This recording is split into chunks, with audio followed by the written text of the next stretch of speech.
Pada keesokan malam harinya, bertepatan dengan malam Jumat Kliwon, di rumah Sugali yang sederhana, Sugali nampak menggendong putri sematawayangnya dan kemudian mengecup keningnya. "Romo, kenapa Romo harus pergi malam-malam begini?" rengek anaknya. "Karena Bapak ada keperluan, Duk. Bapak harus mencari uang untukmu dan juga biungmu," jawab Sugali sambil tersenyum pada putrinya.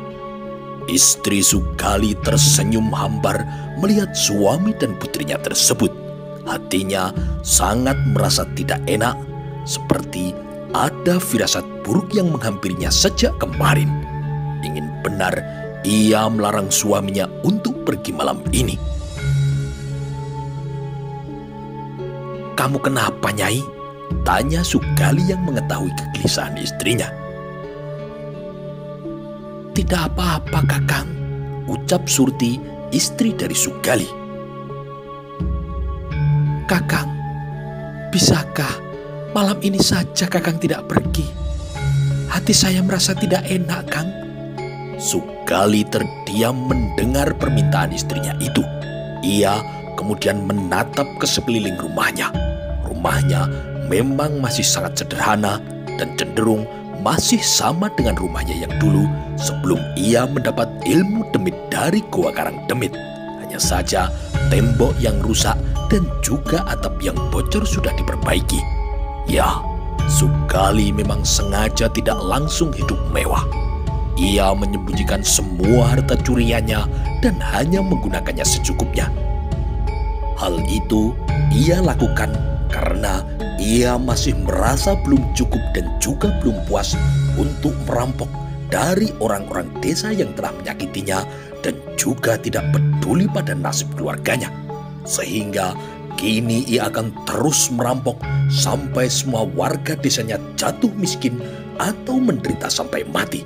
Saat itu barulah ia akan memamerkan kekayaan hasil dari rampokannya selama ini. Maka dari itu ia tidak mau dicurigai, apalagi sampai ketahuan oleh warga bahwa dialah sang gendruwo yang telah meresahkan desa Watu Gamping dan juga desa-desa lain di sekitar Banyumenep. Ia baru akan hidup mewah secara terang-terangan setelah seluruh warga desa Watu Gamping dan juga desa-desa di sekitarnya melarat dan kemudian menderita sampai mati. "Kamu jangan terlalu mencemaskan aku, Nyai. Kamu cukup lakukan saja apa seperti yang biasa kamu lakukan," ucap Sugali sambil memeluk istrinya. Istrinya mengangguk, kemudian ia pun mengambil sebatang lilin. "Nyai, nyalakan api lilin ini setelah aku berubah nanti. Ingat baik-baik, Nyai. Begitu api di lilin ini bergoyang dengan keras, segera tiup dan matikan api di lilin ini," pesan Sugali. "Baik, Kakang," angguk Surti dengan lemas. Sugali kemudian menoleh lagi pada putrinya, kemudian ia pun mengecup kepala putrinya itu. "Dok, Bapak pergi dulu ya. Kamu tidur saja. Besok pagi Bapak pasti sudah pulang dan bersamamu lagi, Dok." Putri Sugali yang masih kecil itu pun kemudian mengangguk dengan manja. Sugali kemudian keluar dari rumahnya menuju ke halaman belakang. Di halaman belakang rumahnya yang gelap, ia membaca mantra di dalam hatinya. Kemudian Sugali berubah menjadi sesosok gendruwo yang sangat menyeramkan. Tubuhnya kini dipenuhi bulu-bulu yang lebat layaknya kingkong. Matanya kini bersinar sebesar telur dan memerah. Sepasang taring juga mencuat dari mulutnya. Lidahnya menjulur keluar, memanjang sampai ke perutnya. Dan yang paling mengerikan adalah air liurnya yang menetes dari lidahnya itu berubah menjadi percikan-percikan api. Makhluk setengah siluman yang sangat menyeramkan ini pun kemudian melangkahkan kakinya dan kemudian melayang ke angkasa meninggalkan belakang rumahnya.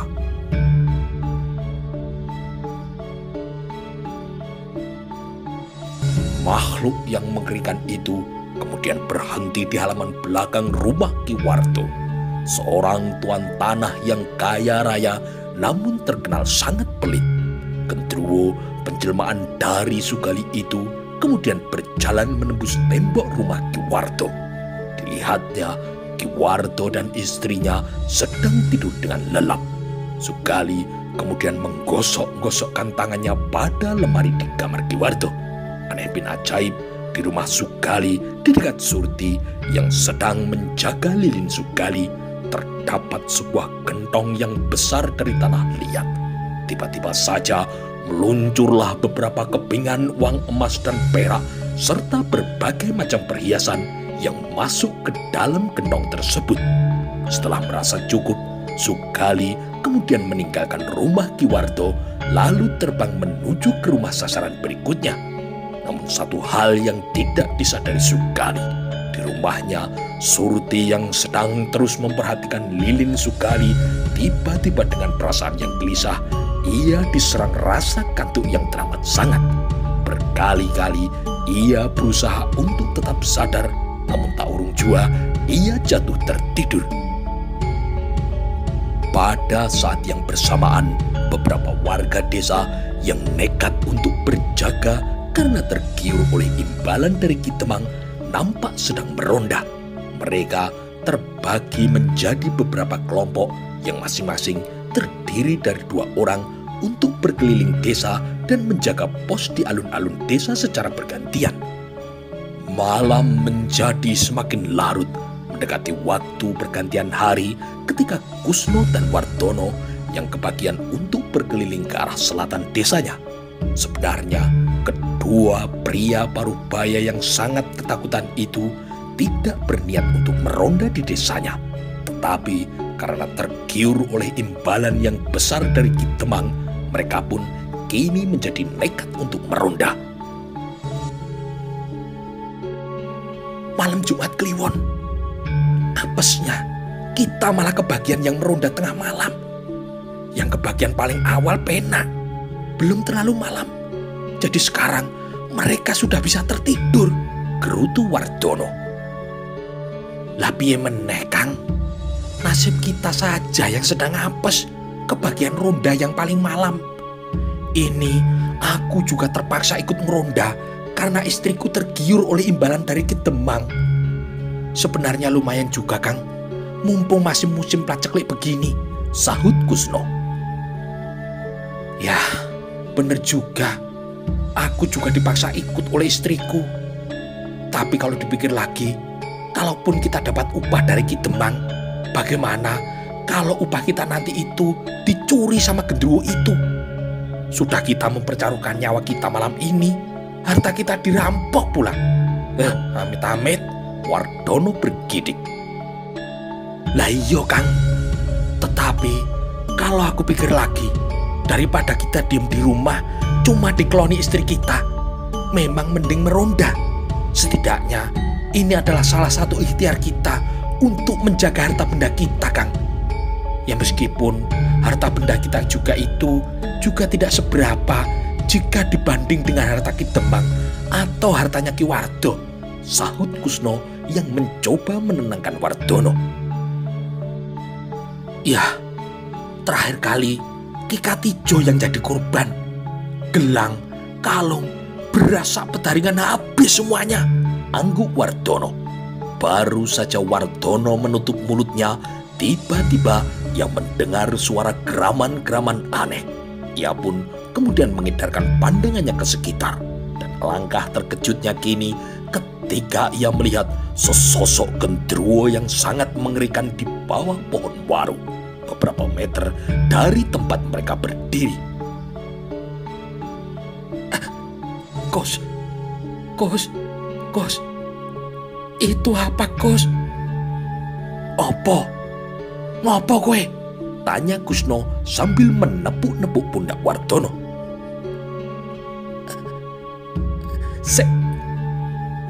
Setan!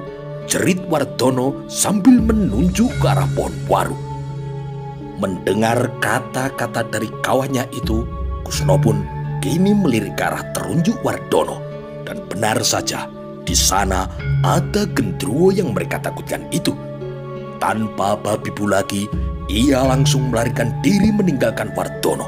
Tentu saja Wardono yang tidak mau konyol sendirian, ia pun kemudian ikut lari menyusul Kusno. Sontoloyo kowe, katanya ngeronda itu ikhtiar menjaga harta. Sekarang malah kabur, sindir Wardono sambil terus ngebut sampai berhasil menyusul Kusno. Kalau kau mau konyol sendiri, sana sendiri saja. Aku simbo, sahut Kusno yang seolah melupakan kata-kata bijaknya tadi pada Wardono.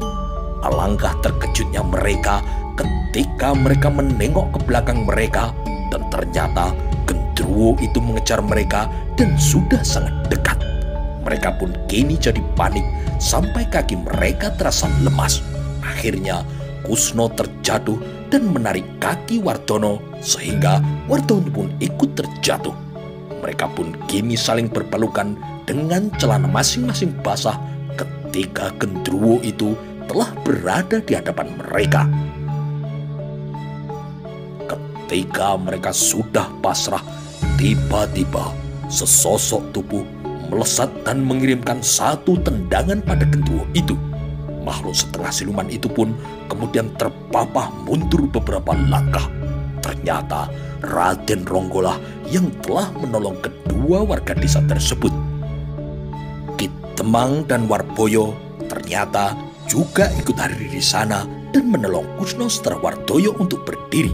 Warboyo pun kemudian memukul titiran sehingga dalam waktu sekejap seluruh warga desa yang meronda berkumpul di sana. Gendruwo itu nampak sangat terkejut. Ia melihat di sekelilingnya yang sudah dikepung oleh warga. Mundur, biar aku yang menghadapinya, perintah Raden Ronggo. Gendruwo tersebut menggeram hebat. Kemudian ia pun menyemburkan api pada Raden Ronggo. Yang diserang pun kemudian melompat ke atas untuk menghindar. Kemudian kembali menukik turun sambil mengirimkan pukulan beruntun yang mengandung tenaga dalam tingkat tinggi. Namun alangkah terkejutnya Raden Ronggo karena tangannya hanya bagaikan mengenai asap-asap saja. Serangan-serangannya lolos menembus tubuh Sugali, seolah tubuh manusia setengah siluman tersebut hanyalah gumpalan asap saja.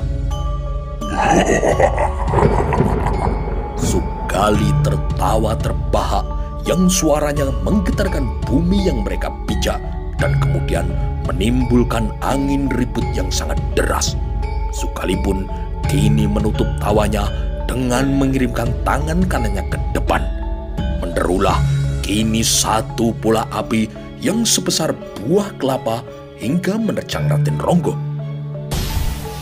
Satu ledakan dahsyat menggetarkan tempat tersebut. 3 pohon besar yang berada di belakang Raden Ronggo langsung membara dilalap oleh api itu. Kurang ajar, geram Raden Ronggo.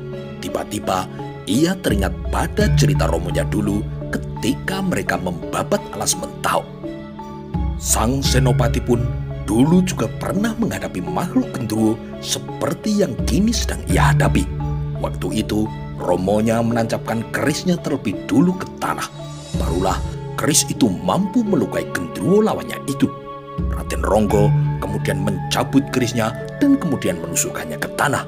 Sugali nampak terkejut melihat Raden Ronggo melakukan hal tersebut. Raden Ronggo kemudian menarik kerisnya dan langsung mencecar Sugali.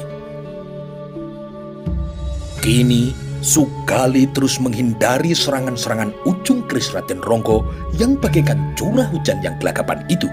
Hal ini langsung disadari oleh Raden Ronggo yang kian sebat mencecar Sugali.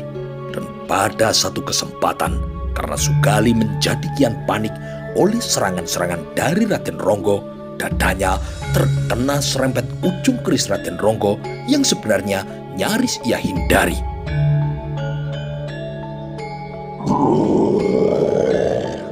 Jerit Sugali melolong kesakitan setinggi langit.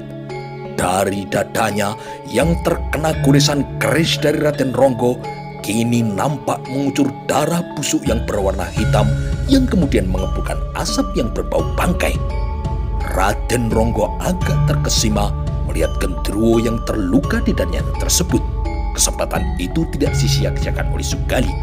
Dengan tangan kiri yang masih memegangi dadanya yang terluka, tangan kanannya kini memukul bahu Raden Ronggo sehingga keris di tangan kanannya terlepas dari genggamannya.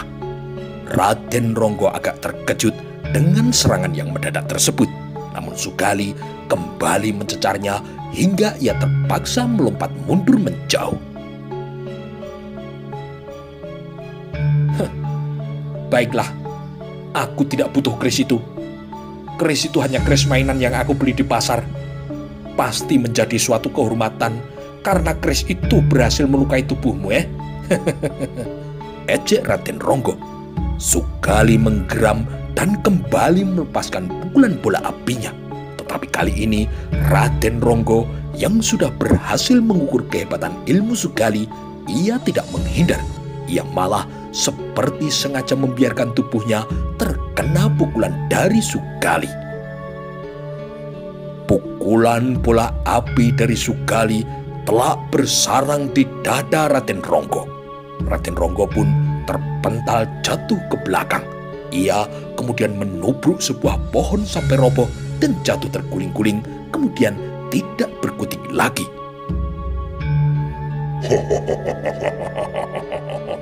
Sugali tertawa terbahak melihat Raden Ronggo yang tubuhnya tergeletak di bawah dan tidak berkutik lagi. Di lain pihak, Ki Gondo, Ki Demang, Warboyo dan yang lainnya amat terkejut lalu disambung dengan perasaan yang sangat terpukul karena Raden Ronggo ternyata dapat dikalahkan oleh Gendruwo itu. Duh Gusti, jangan kau biarkan iblis itu merajalela di bumi Watu Gamping ini. Kami menjadi saksi kebiadabannya, Gusti, rintih Ki Gondo. Sugali tertawa terbahak-bahak seraya melangkah menghampiri tubuh Raden Ronggo yang tergeletak. Tetapi alangkah terkejutnya makhluk setengah siluman itu ketika ia hendak menginjak tubuh Raden Ronggo. Pemuda itu langsung menggenggam kakinya, lalu sambil tertawa-tawa seperti anak kecil yang kegirangan, Raden Ronggo pun bangun lalu mengangkat tubuh Sugali dan memutar-mutarkannya di udara, kemudian dibantingkan ke bumi. Aku senang sekali bisa bermain-main denganmu, Gendruwo. Aku kira kesaktianmu sampai mana. Ternyata tidak lebih dari ujung kuku jariku. Tawa Raden Ronggo. Sejujurnya, ia sempat merasa panik karena tubuh Gendruwo itu tidak bisa ia serang karena tubuhnya hanya bagaikan gumpalan asap saja. Namun setelah ia berhasil memecahkan kelemahannya dan berhasil melukai Gendruwo tersebut, ia merasa kesaktian dari Gendruwo itu bukanlah hal yang bisa menyulitkannya. Dengan menggeram hebat, Sugali bangun kemudian menyemburkan api dari mulutnya untuk membakar Raden Ronggo. Namun betapa terkejutnya ketika ia mendapati Raden Ronggo malah tertawa-tawa kegirangan di tengah kobaran api yang tengah disemburkan dari mulutnya. Cukup sampai di situ saja, Gendruwo.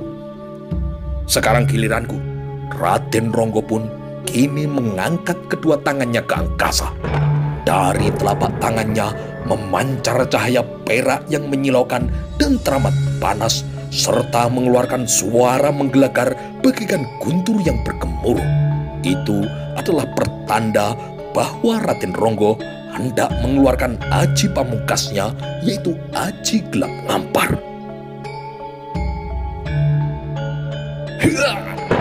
Raden Ronggo membentak menggelegar.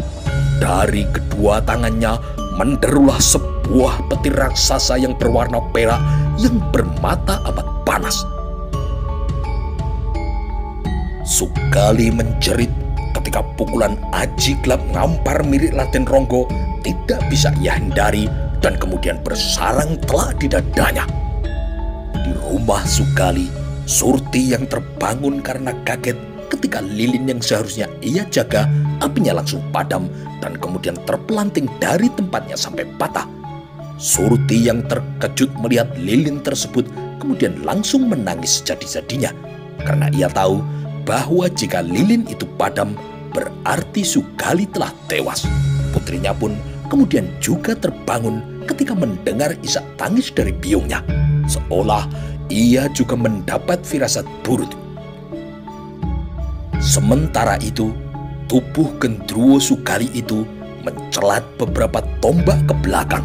Kemudian ia pun jatuh berguling-guling dan seketika itu juga tubuhnya langsung berubah menjadi sesosok manusia yang sudah tidak berkutik lagi dengan dada yang jebol dan hangus menghitam. Melihat hal tersebut, para warga langsung mengerubungi mayat tersebut untuk melihat siapa Gendruwo itu sebenarnya. Sugali, seru Ki Demang yang pertama mengenali buruh tani di sawahnya tersebut. Oh, iya, kui Sugali, seru Wardono sambil memperhatikan mayat Sugali yang tewas dengan mata yang melotot. Tetapi kenapa dia? Kemana harta yang dia rampok? Dia tidak pernah kelihatan hidup mewah, malah cenderung melarat, tanya Warboyo yang keheranan. Pasti dia sembunyikan. Sudah, ayo kita satroni saja rumahnya. Harta itu pasti disembunyikan di rumahnya, seru Kusno. Ya, ayo, seru warga yang lainnya. Lupalah mereka pada Raden Ronggo yang telah berjasa mengalahkan Sugali. Mereka semua kemudian langsung menuju ke rumah Sugali. Hanya Ki Gondo dan Warboyo yang masih terdiam di sana dan mengucapkan terima kasihnya pada Raden Ronggo. Ki Demang berusaha menenangkan para warga yang mengamuk itu, namun ia ternyata juga tidak mampu. Para warga kemudian segera mendobrak pintu rumah Sugali dan menggeledah seisi rumahnya. Dan benar saja, mereka menemukan harta benda mereka yang telah dicuri oleh Sugali. Setelah membawa semua harta curian Sugali keluar, mereka langsung membakar rumah Sugali tanpa bisa dicegah oleh Ki Demang. Para warga yang kalap, apalagi yang anak gadisnya dibunuh oleh Sugali, langsung menghunus senjata mereka untuk membunuh Surti dan anaknya tanpa mempedulikan jerit tangis ibu dan anak tersebut. Ayo, kita bunuh anak dan istri Gendruwo ini, lalu bakar mayat mereka bersama dengan rumahnya, begi seorang warga. Setuju, setuju, seru warga yang lainnya mengamini. Untunglah saat itu Ki Gondo bersama dengan Warboyo dan Raden Ronggo sudah sampai di sana dan mencegah tindakan mereka. Jangan main hakim sendiri. Hentikan, bentak Ki Gondo. Padamkan api itu. Jangan kalian mengambil hak melebihi hak kalian, seru Warboyo. Diam kamu. Kami sudah sangat menderita dengan musim paceklik yang berkepanjangan ini. Tetapi suaminya malah merampok dari kami, seru Ki Wardo. Dia jadi siluman dan merampok kalian itu karena kalian tidak mau membantunya. Jangankan membantunya, meminjamkannya sedikit beras saja kalian tidak mau. Maka tidak heran kalau dia mengambil jalan sesat seperti ini. Coba kalian pikirkan itu baik-baik, sahut Ki Gondo. Jangan banyak omong kau Ki Gondo. Kamu bisa bicara seperti itu karena Gendruwo itu tidak pernah merampok, apalagi membunuh keluargamu, semprot Ki Guno yang anak gadisnya dibunuh oleh Sugali dan hartanya juga ludes dicuri oleh Gendruwo itu. Bukannya aku mau menyombongkan diri, tetapi aku memberinya sedikit bantuan beras, meskipun sedikit, karena saat itu aku juga sedang membutuhkannya, jawab Ki Gondo. Raden Ronggo yang sedari tadi terdiam setuju dengan ucapan dari Ki Gondo. Maka kemudian Raden Ronggo berujar, Para warga desa Watu Gamping, dengarkan aku baik-baik. Barang siapa yang mau menyakiti istri dari Sugali dan anaknya, maka mereka harus menghadapiku lebih dulu. Semua yang hadir di sana terkejut mendengar ucapan dari Raden Ronggo tersebut. Mereka jadi berpikir ribuan kali untuk menuntaskan dendam kesumat mereka tersebut. Hanya Ki Warto yang masih berani membantah Raden Ronggo. Raden, dengan segala hormat, meskipun Raden yang telah berhasil mengalahkan Sugali, tetapi Raden bukan warga Watu Gamping yang menderita akibat ulah dari Sugali.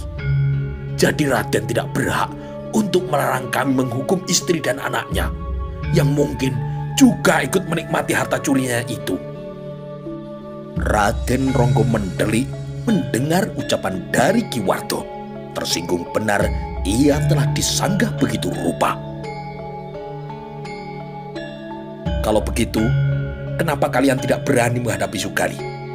Kalian takut karena banyak pendekar yang kalian sewa terbunuh oleh Sugali, bukan? Sampai kalian mengirim utusan ke Mataram untuk meminta bantuan. Mendengar ucapan dari Raden Ronggo tersebut, Ki Warto hanya bisa membisu. Raden Ronggo berdecih mendapati diamnya seluruh warga sembari menyapukan pandangannya ke seluruh warga yang ada di sana. Dengar kalian semua, yang melakukan semua kejahatan ini adalah Sugali, dan dia sudah tewas dengan hukuman yang setimpal. Aku sendiri yang menurunkan hukuman untuknya. Maka masalah ini kuanggap sudah selesai karena pelakunya sudah tewas. Adapun anak istrinya, meskipun mereka mungkin ikut menikmati hasil curian Sugali, tetapi mereka bukan pelakunya. Raden Ronggo kemudian menghampiri Ki Warto dan kemudian menunjuk ke dada pria Bayubaya itu. Dari yang kudengar, masalah ini terjadi karena kalian terlalu serakah. Kalian tidak mau membantu saudara kalian yang membutuhkan. Raden Ronggo lalu menoleh pada Ki Demang. Aku kecewa padamu, Ki Demang. Ternyata sumber dari masalah ini adalah hal sepele. Harusnya semua peristiwa ini tidak terjadi kalau kalian membantu Sugali barang sedikit saja. Ki Demang terdiam dengan menundukkan kepalanya. Tetapi Raden Ronggo sepertinya belum puas menumpahkan unek-uneknya. Maka kemudian ia berkata lagi, Ki Demang, kau juga tidak becus mengurus wargamu. Sepertinya kau cuma bertindak berdasarkan untung ruginya saja untuk dirimu sendiri. Panas memerahlah telinga Ki Demang mendapat teguran keras dan tajam dari Raden Ronggo. Semua warga terdiam dengan telinga yang panas sambil menundukkan kepala mereka. Mereka semua menyadari kalau yang dikatakan oleh Raden Ronggo itu adalah benar. Raden Ronggo mendengus-denguskan nafasnya untuk meredakan amarahnya. Kemudian ia pun menghampiri Ki Gondo dan Warboyo. Warboyo dan Ki Gondo, sebenarnya aku tidak bisa berlama-lama di sini. Tadinya ketika aku bertemu denganmu di hutan, aku sedang dalam perjalanan untuk menuju ke Pati. Tadinya aku hendak langsung meneruskan perjalananku. Tetapi aku jadi kasihan pada anak dan istri Sugali itu. Kalau aku tinggalkan begitu saja, kemungkinan para warga ini akan mengincar mereka. Warboyo dan Ki Gondo hanya mengangguk pelan. Raden Ronggo pun kemudian meneruskan ucapannya lagi. Jadi aku putuskan untuk membawa mereka berdua ke Pati. Biarlah mereka nanti tinggal di Pati.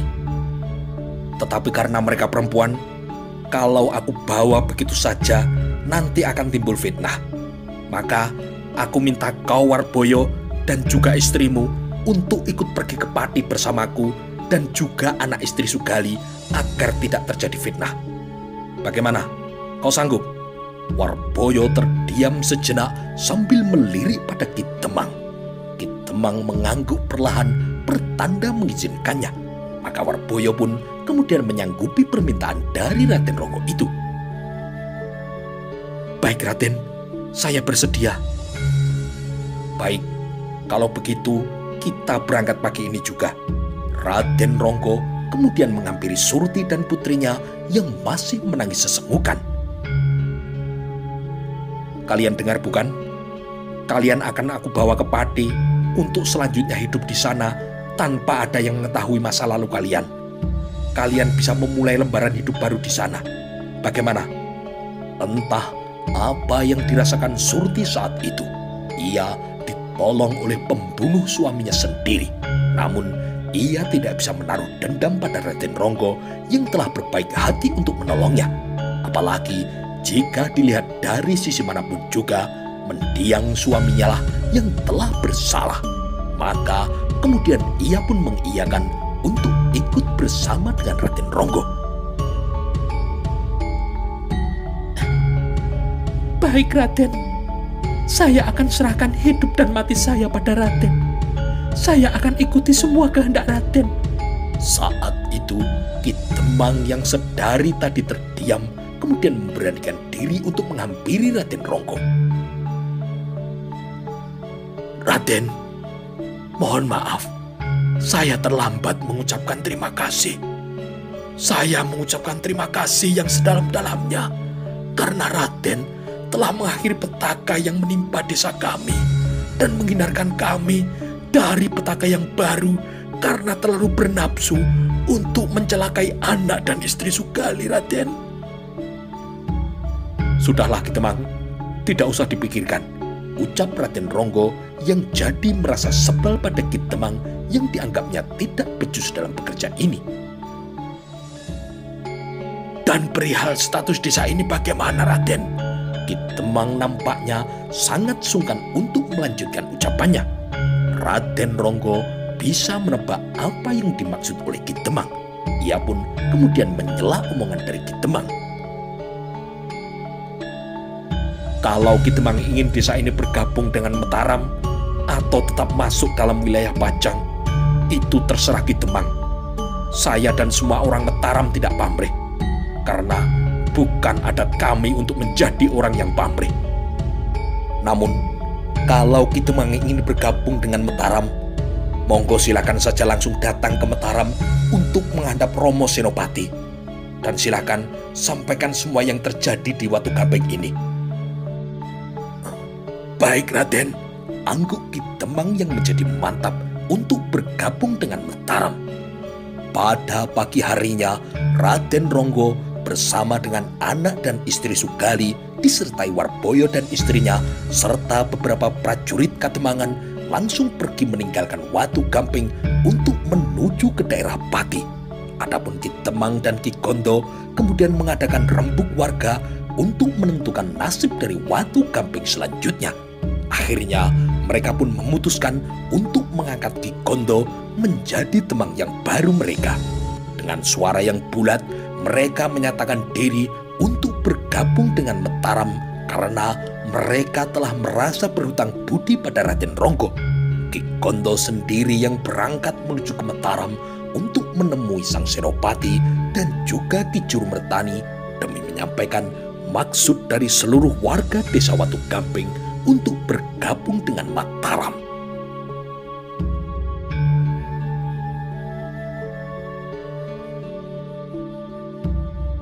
Sementara itu, di kota Raja Pajang, Tumenggung Mayang, salah seorang bupati dalam keraton Pajang itu merasa sangat jengkel pada kelakuan putranya.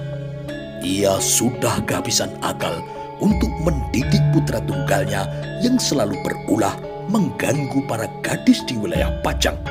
Setiap kali ia mendengar ada seorang wanita cantik, biarpun sudah bersuami, Raden Babelan, putra dari bupati dalam Pajang ini, selalu mengejarnya.